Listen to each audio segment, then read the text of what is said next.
Arakan রাজসভায় বাংলা সাহিত্য।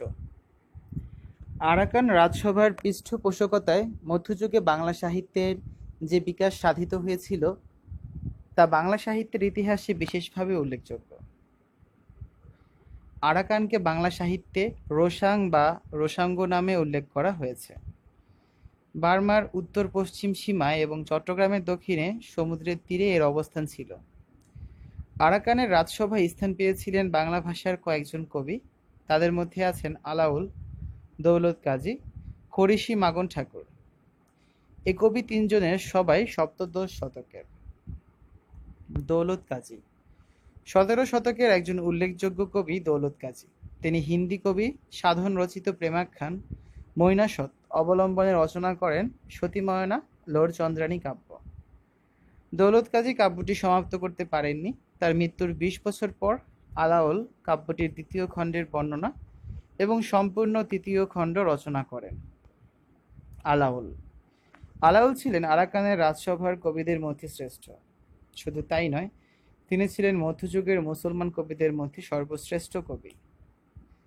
আলাউলের শ্রেষ্ঠ কাব্যের নাম পদ্মাবতী, ১৬৪৮। এটি বিখ্যাত হিন্দি কবি মালিক মুহাম্মদ জায়সির পদুমাবত এর বঙ্গানুবাদ। পদ্মাবতী কাব্যের নায়ক ও নায়িকা হলেন রত্নসেন ও পদ্মাবতী। এ কাব্যে সুখ পাখি নামক একটি পাখির অনেক ভূমিকা আছে। তার জীবনে মাগন ঠাকুরের প্রভাব অপরিসীম। মাগন ঠাকুর কবিকে কাব্য রচনায় উদ্বুদ্ধ করেছিলেন। তার রচিত অন্যান্য কাব্য সয়ফুল মুলুক বদিউজ্জামাল, সেকান্দার নামা। সয়ফুল মুলুক বদিউজ্জামাল গ্রন্থের কাহিনীর আদি উৎস আলিফ লায়লা বা আরব্য রজনী। খরিশি মাগন ঠাকুর ১৭ শতকের কবি। খরিশি মাগন ঠাকুর ছিলেন রোসাঙ্গ রাজসভার প্রধান উজির। মূলত তার পৃষ্ঠপোষকতায় রোসাঙ্গে বাংলা সাহিত্য চর্চা হয়েছিল। তার রচিত কাব্যের নাম চন্দ্রাবতী। বীরভানের চিত্রার্পিত রূপ দেখে রাজকন্যা চন্দ্রাবতীর বীরভান ধ্যান ঠিকানা সম্বলিত চন্দ্রাবতীর মনোরম চিত্র বীরভানের হস্তগত।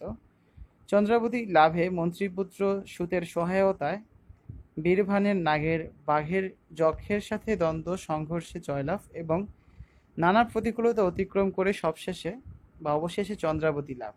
এই কাহিনী চন্দ্রাবতী কাব্যের কাহিনী। বেশ কিছু মডেল প্রশ্ন রয়েছে। ১ নম্বরে আছে আরাকান কোথায় অবস্থিত? মিয়ানমারের উত্তর পশ্চিম সীমা এবং চট্টগ্রামের দক্ষিণে সমুদ্রের তীরে এর অবস্থান। ২ নম্বরে আছে আরাকানে কেন বাংলা সাহিত্য রচিত হয়েছিল? মধ্যযুগে বাংলায় মোগল পাঠানদের সংঘর্ষের ফলে অনেক অভিজাত মুসলমান আরাকানে আশ্রয় নিয়েছিলেন। সুফি মতাবলম্বী এসব মুসলমানেরা আরাকানে বাংলা সাহিত্য রচনায় বিশেষ ভূমিকা রেখেছিলেন। ৩ নম্বর প্রশ্নটি হচ্ছে আরাকান রাজসভার প্রথম বাঙালি কবি কে? আরাকান রাজসভার প্রথম বাঙালি কবি হচ্ছেন দৌলত কাজী। ৪ নং প্রশ্নটি হচ্ছে লৌকিক কাহিনীর প্রথম রচয়িতা কে? লৌকিক কাহিনীর প্রথম রচয়িতা হচ্ছেন দৌলত কাজী। ৫ নং হচ্ছে মধ্যযুগের সবচেয়ে উল্লেখযোগ্য মুসলমান কবি কে? মধ্যযুগের সবচেয়ে উল্লেখযোগ্য মুসলমান কবি হচ্ছেন আলাউল।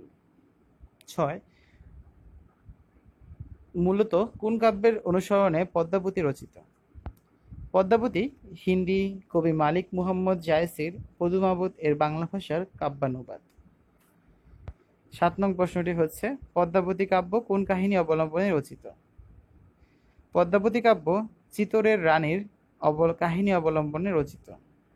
৮ নং হচ্ছে আলাউল কার আশ্রয় ও পৃষ্ঠপোষকতায় পদ্মাবতী কাব্য রচনা করেন? আলাউল খরিশি মাগন ঠাকুরের আশ্রয় ও পৃষ্ঠপোষকতায় পদ্মাবতী কাব্যটি রচনা করেন। ৯ নং হচ্ছে হিন্দি ভাষা থেকে বাংলায় অনুদিত হয়েছে এমন ৩টি কাব্যের নাম লিখুন। হিন্দি ভাষা থেকে বাংলায় অনুদিত হয়েছে এমন ৩টি কাব্যের নাম হচ্ছে পদ্মাবতী, সতীময়না ও লরচন্দ্রানী এবং মধুমালতী। ১০ নং প্রশ্নটি হচ্ছে জয়নালের চৌতিসা গ্রন্থটির লেখক কে? জয়নালের চৌতিসা গ্রন্থটির লেখক হচ্ছেন শেখ ফয়জুল্লাহ।